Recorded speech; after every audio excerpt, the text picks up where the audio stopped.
सदर मुमलिकत आसिफ अली जरदारी से वज़ीर आज़म शहबाज शरीफ की मुलाकात। मुल्क की मौजूदा सियासी और मुआशी सूरत हाल पर गुफ्तगू। वज़ीर आज़म ने सदर को दौरा UAE और वफाकी बजट के हवाले से आगाह किया। सदर जरदारी ने कहा, बजट में तनख्वाहदार, पेंशनर्स, मजदूर और पसमानदा तबकात के मसाइल के हल के लिए मौसर इक़दाम की ज़रूरत है।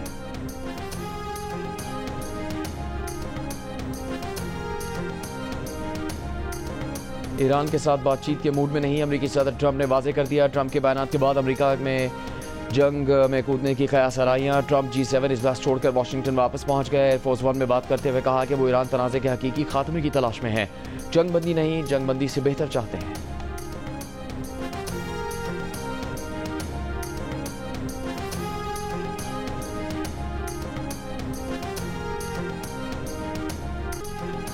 ईरान ने इसराइल पर साइबर हमला भी कर दिया। इसराइली TV चैनल लाइव प्रोग्राम के दौरान मुबैना तौर पर हैक कर लिया गया। हैकर हैरान रह गए। ईरान के साइबर हमलों में इसराइली शहरियों के मोबाइल फोन्स भी निशाना बने। इसराइली शहरियों को पनाहगाहों में जाने और ईंधन जखीरा करने के पैगाम मौसूल। इसराइली हुकाम ने कहा कि ईरान का साइबर हमला है, अवाम इस पर तवज्जो न दें।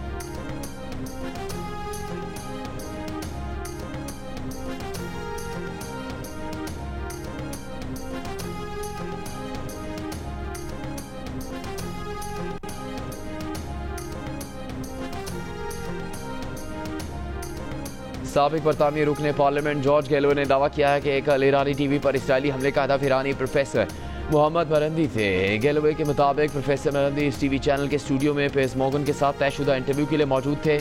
इससे पहले ईरानी हुकाम मारूफ तज्जियाकार और प्रोफेसर मोहम्मद मरंदी को अपना ख्याल रखने की हिदायत कर चुके हैं। उन्हें कहा गया है कि वो मोबाइल फ़ोन साथ न रखें। मोहम्मद मरंदी अपनी रिहाइशगाह भी छोड़ चुके हैं। UN सेक्रेटरी जनरल के ईरानी TV चैनल पर हमले की मजम्मत। कहा, सहाफ़ी और मेडिकल अमले को आलमी कानून के तहत तहफ़्फ़ुज़ हासिल है। सहाफ़ियों की आलमी तंजीम CPJ की जानिब से भी ईरानी TV चैनल पर हमले की मजम्मत। कहा, इसराइल की जानिब से गज़ा में तकरीबन 200 सहाफ़ियों के कत्ल से ख़त्ते के दीगर मकामात पर मीडिया को निशाना बनाने की हौसला अफजाई की। ये खूनरेज़ी अब ख़त्म होनी चाहिए। तर्जुमान ईरानी वज़ारत ख़ारजा इस्माइल बगाई ने कहा कि बराह रास्त रशियात के दौरान TV चैनल को निशाना बनाना जंगी जुर्म है। इसराइल सच का सबसे बड़ा दुश्मन है। इसराइल सहाफ़ियों और मीडिया पर्सन्स का सबसे बड़ा कातिल है। अक़वाम मुत्तहिदा सलामती काउंसिल नस्ल को जारे को ज़ालिमाना कार्रवाइयों से रोके।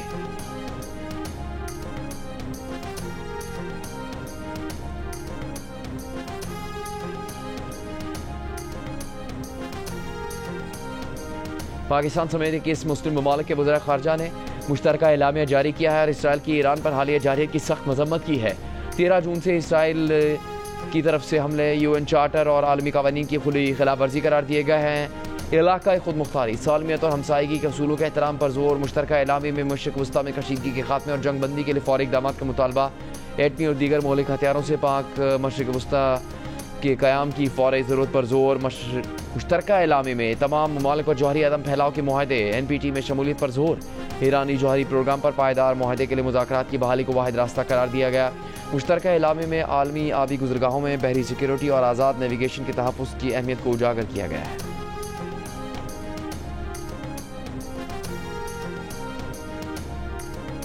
रूस के रात भर यूक्रेन के दारुल-हुकूमत कीव पर जारी रहने वाले हमलों में 14 अफराद हलाक, 44 जख्मी हो गए।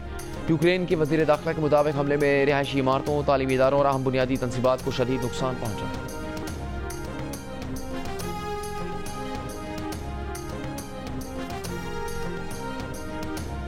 सुप्रीम कोर्ट में आईनी बेंच में मखसूस नशिस्तों के केस की समाअत सुन्नी इत्तेहाद काउंसिल के वकील फैसल सिद्दीकी ने अपने दलाल में कहा कि इलेक्शन कमीशन धड़ल्ले से कहता है सुप्रीम कोर्ट के फैसले पर अमल नहीं करेंगे और नजरसानी दायर करेंगे। इलेक्शन कमीशन ने 39 अरकान को नोटिफाई किया मगर मखसूस नशिस्तें नहीं दी।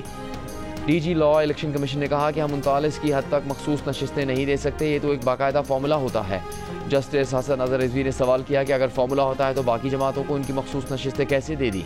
फैसल सिद्दीकी ने कहा कि मखसूस नशिस्तें ना देना PTI के साथ नाइंसाफ़ी है। सुप्रीम कोर्ट के फैसलों का कुछ तो तकद्दुस होना चाहिए।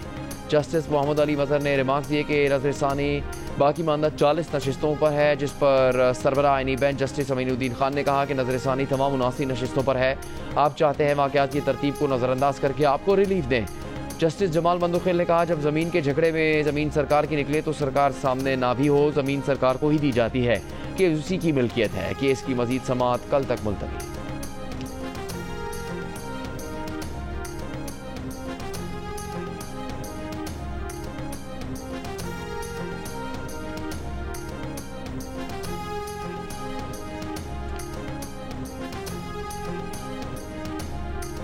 इस्लामाबाद हाई कोर्ट के जस्टिस बाबर सत्तार ने फुल कोर्ट इजलास के बगैर रूल्स में तब्दीली को गैर आईनी करार दे दिया।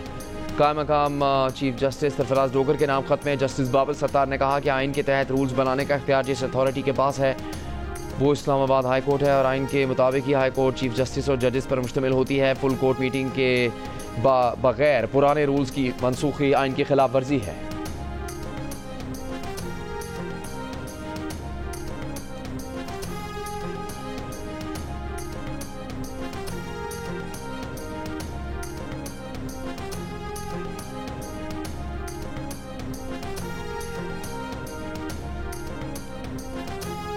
सुप्रीम कोर्ट के आईनी बेंच में जजेस के ट्रांसफर और सीनियरिटी केस की समाअत। जस्टिस मोहम्मद अली मजहर ने कहा कि रिप्रेजेंटेशन में मुतासरा जजेस ने तबादले पर आए जजों को डेपुटेशनिस्ट कहा। इस्लामाबाद हाई कोर्ट के जस्टिस बाबर सत्तार ने फुल कोर्ट इजलास के बगैर रूल्स में तब्दीली को गैर आईनी करार दे दिया। कायम मकाम चीफ जस्टिस सरफराज डोगर के नाम खत में जस्टिस बाबर सत्तार ने कहा कि आइन के तहत रूल्स बनाने का इख्तियार जिस अथॉरिटी के पास है वो इस्लामाबाद हाई कोर्ट है और आइन के मुताबिक ही हाई कोर्ट चीफ जस्टिस और जजेस पर मुश्तमिल होती है। फुल कोर्ट मीटिंग के बगैर पुराने रूल्स की मनसूखी आइन की खिलाफ वर्जी है। रूल्स बनाने का इख्तियार हाई कोर्ट के अलावा किसी और अथॉरिटी को नहीं दिया जा सकता। तयशुदा असूल है कि जिस कानून के तहत सवाबदीदी इख्तियार मिला है वो सवाबदीदी इख्तियार उस कानून में तब्दीली के बगैर किसी और को नहीं दिया जा सकता। इस गलती को फौरी दुरुस्त करने की ज़रूरत है।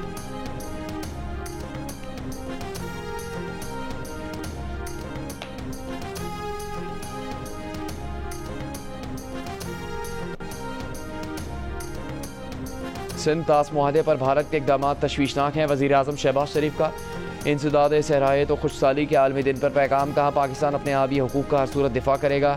दरिया सिंध 24 करोड़ पाकिस्तानियों की लाइफ लाइन है। पाकिस्तान का 50% रकबा ज़मीनी इनतात से मुतासर है। सैलाब और खुश्क साली के असरात से निपटना कौमी तरजीह है। ग्रीन पाकिस्तान प्रोग्राम के तहत 2.2 अरब दरख्त लगाए गए हैं।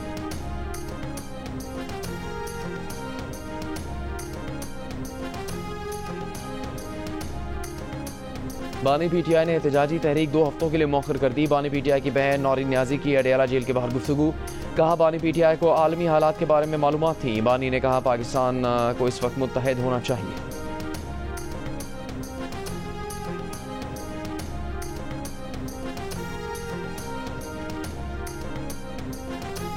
बलूचिस्तान की तारीख में पहली बार 1 खरब रुपए से ज़्यादा का बजट तजवीज़। सूबाई वज़ीर ख़जाना शुएब नौशरवानी ने बजट तकरीर में कहा कि PSDP के लिए 249 अरब रुपए मुख्तस किए गए हैं। विफाकी तरक्याती बजट के लिए 66 अरब 50 करोड़ रुपए रखे गए हैं। सूबे के 8 शहरों में सेफ सिटी प्रोजेक्ट के लिए 8 अरब रुपए रखे गए हैं। सेहत के तरक्याती बजट के लिए 16 अरब और गैर तरक्याती बजट के लिए 71 अरब रुपए रखे गए। सूबे में अमन अमान के लिए 83 अरब 70 करोड़ रुपए मुख्तस। साइंस और IT के लिए 12 अरब रुपए रखे गए हैं।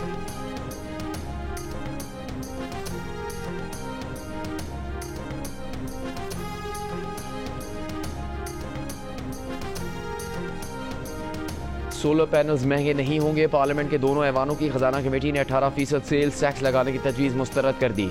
कौमी असम्बली की कायमा कमेटी बराए खजाना के चेयरमैन नवीद कमर ने कहा कि सोलर पैनल पर टैक्स से मुताल्लिक हमारा मौक़िफ़ वाज़ेह है। तमाम सियासी जमातों ने ऐवान में सोलर पर टैक्स की मुखालफत की। वज़ीर ख़जाना मोहम्मद औरंगज़ेब ने कहा कि आपकी तजवीज़ नोट कर ली गई है। चेयरमैन FPR ने कमेटी को वजाहत की कि अगर सोलर पैनल मुकम्मल बना हुआ इम्पोर्ट किया जाए तो इस पर सेल्स टैक्स नहीं। सोलर पैनल्स के पार्ट इम्पोर्ट करके यहाँ तैयार होगा तो उस पर टैक्स है। सोलर पर 18% GST से 20 अरब रुपए आएंगे।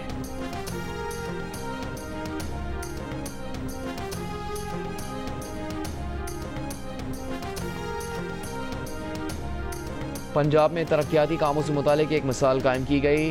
तालीम और सेहत के शोबों के लिए खती रकम मुख्तस की हैं। लैपटॉप स्कीम का दोबारा इजरा किया गया। सीनियर वज़ीर मरियम औरंगज़ेब की वज़ीर ख़जाना पंजाब मुश्तबा शुजाउर रहमान के साथ पोस्ट बजट प्रेस कॉन्फ्रेंस। कहा कि अब हम टेंडरिंग पर जा रहे हैं। हमारा मकसद लीकेजेस और करप्शन पर काबू पाना है।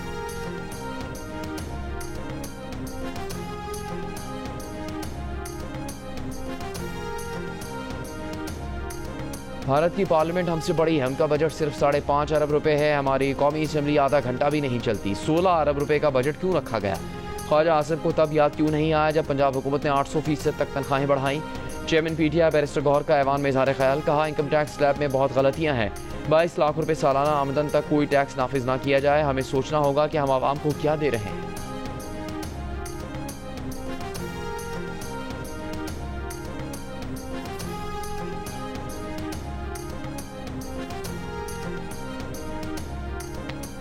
स्टेट बैंक ऑफ पाकिस्तान के मुताबिक 10 माह में पाकिस्तान ने दुनिया को $29 अरब का सामान बेचा, दुनिया से $54 अरब का सामान खरीदा। इस दौरान तजारती खसारा $24 अरब रहा। वर्कर्स तरसीलात $34 अरब रही।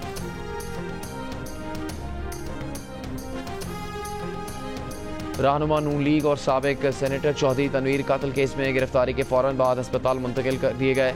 चौधरी तनवीर को पीटीआई के साबिक एमपीए चौधरी अदनान के कत्ल केस में जमानत खारिज होने पर Lahore high court Rawalpindi bench से गिरफ्तार किया गया था। पुलिस का कहना है कि गिरफ्तारी के बाद हालत बिगड़ने पर चौधरी तनवीर को पंजाब इंस्टीट्यूट ऑफ कार्डियोलॉजी मुंतकिल किया गया। पीटीआई के साबिक एमपीए चौधरी अदनान को 12 फरवरी 2024 को रावलपिंडी में कत्ल कर दिया गया।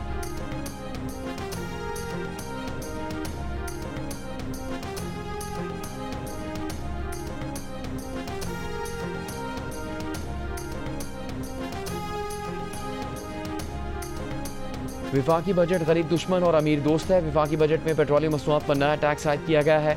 नए माली साल में पेट्रोलियम मसनूआत की कीमतों में मजीद इजाफा होगा। मुशीर इत्तलात खैबर पख्तूनख्वा बैरिस्टर सैफ की तनकीद। कहा, पंजाब हुकूमत का बजट भी गरीब दुश्मन है। पंजाब के बजट में ज़राई शोबे को मुकम्मल तौर पर नज़रअंदाज किया गया। पंजाब के मुतासरा किसानों को बजट में कोई रिलीफ नहीं दिया गया। गलत पॉलिसियों से पंजाब के किसानों को 2200 अरब रुपए का नुकसान हुआ। पंजाब में सिर्फ कमीशन वाले मनसूबों को तरजीह दी गई।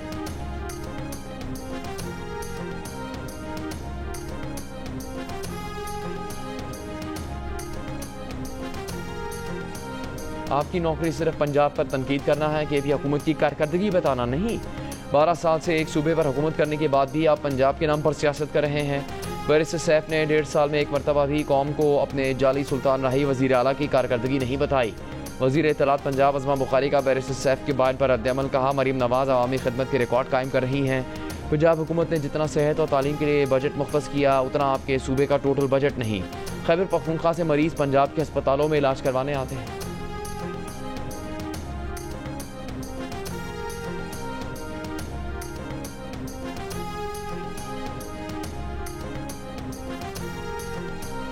मुस्लिम लीग नून के सेनेटर इरफान सिद्दीकी ने कहा है कि असद कैसर उनकी पार्टी की ख्वाहिश है कि मुल्क में इंतशार रहे। उनकी ख्वाहिश है कि मुल्क में इंतशार बदअमनी हो तो सब तलपट हो जाए। वो चाहते हैं कि इस अफरा तफरी में उनकी कोई बात बन जाए। जियो न्यूज़ से गुफ्तगू में इरफान सिद्दीकी ने कहा कि पीपल्स पार्टी में चोर जमात है और उसने बहुत सख्तियाँ और तकालीफ बर्दाश्त की। ये बच्चों का खेल नहीं। बजट के दौरान इख्तलाफ होता है और उन्होंने भी किया। बजट में तालीम के अखराजात पर खुद उन्होंने भी तहरीरी तौर पर इख्तलाफ किया है।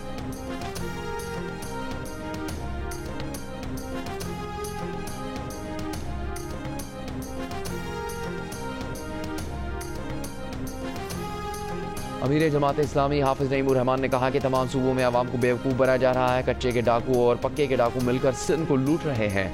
तालीमी एतबार से पंजाब, सिंध और केपी में बदतरीन सूरत हाल है। लाहौर में प्रेस कॉन्फ्रेंस में कहा कि हुकूमत टैक्स कम करे, पेट्रोल की कीमत खुद ही कम हो जाएगी। वफाकी हुकूमत आवाम को रिलीफ देने की बजाय मजीद टैक्स लगाने जा रही है।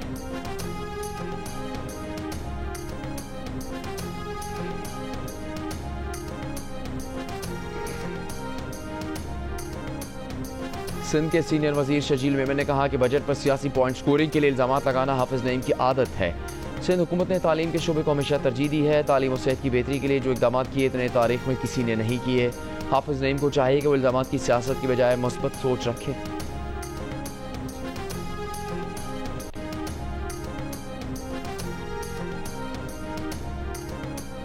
पेशावर की लालाजार क्रिश्चियन कॉलोनी के घर में माँ बेटी की मौत कैसे वाक़ हुई, तहकीकात जारी। पुलिस का कहना है कि लाशें गल सड़ चुकी थीं। चंद दिन पुरानी लाशें लगती हैं। वाक़े की जगह से 2 पिस्तौल भी बरामद हुए। पोस्टमार्टम रिपोर्ट का इंतजार है। मकतूलीन के मोबाइल फ़ोन से भी मालूमात ली जा रही है। कत्ल का मुकदमा नामालूम अफराद के खिलाफ थाना यूनिवर्सिटी कैंपस में दर्ज।